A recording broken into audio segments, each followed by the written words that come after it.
അപ്പോൾ ഞാനിപ്പോൾ നിങ്ങൾക്കറിയാം ഇതൊരു എൻ്റെ അമ്പഴങ്ങമരമായിരുന്നു. അപ്പോൾ ഈ അമ്പഴങ്ങമരം വെട്ടിയപ്പോൾ ഞാൻ ഈ അമ്പഴങ്ങമരത്തിൻ്റെ മുകളിൽ കണ്ടു ഗൈസ് കയറി നിന്നു. അപ്പം ഞാൻ നിങ്ങൾക്ക് കാണാം ഞാനിപ്പോൾ എത്രാമത്തെ ഫ്ലോറിലാണ് നിൽക്കണേന്ന്. അപ്പോൾ നിങ്ങൾ ഇതേപോലെ നിങ്ങളുടെ വീട്ടിൽ ഇത്ര മരമുണ്ടെങ്കിൽ സൂക്ഷിച്ച് കയറും. ധൈര്യം ഉണ്ടെങ്കിൽ മാത്രം കയറിയിരിക്കും, അല്ലെങ്കിൽ കയറണം. അപ്പോൾ നമ്മളിപ്പോൾ മരം കയറുന്ന നേരത്തെ പാടത്തിൻ്റെ അരുവി കണ്ടില്ലേ? അപ്പം ഇതാണ് ഞങ്ങളുടെ പാടം.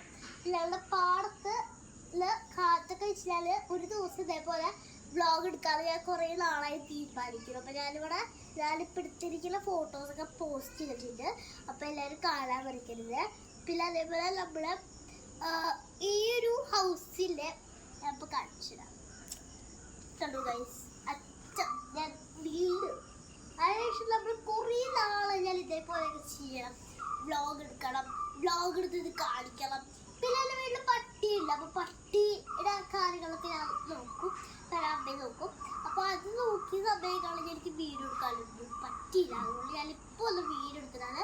പിന്നെ ഈ മരം പോലും വെട്ടിയിട്ടില്ല. അല്ലെങ്കിൽ നല്ല അമ്പഴങ്ങ മാത്രം പൊട്ടിക്കാൻ നിങ്ങൾക്കറിയാലോ, അമ്പഴങ്ങ മാത്രം പൊട്ടിക്കാൻ ഈ ഒരു പൂശുലിക്ക് എത്താറില്ല. നിങ്ങൾക്ക് കാണാൻ പറ്റും ഫസ്റ്റ് പൂശില് എനിക്ക് മാത്രമേ ഞാൻ കയറിയുള്ളൂ. ഇന്നിപ്പോൾ ഇല്ലാതെ നിൽക്കാം.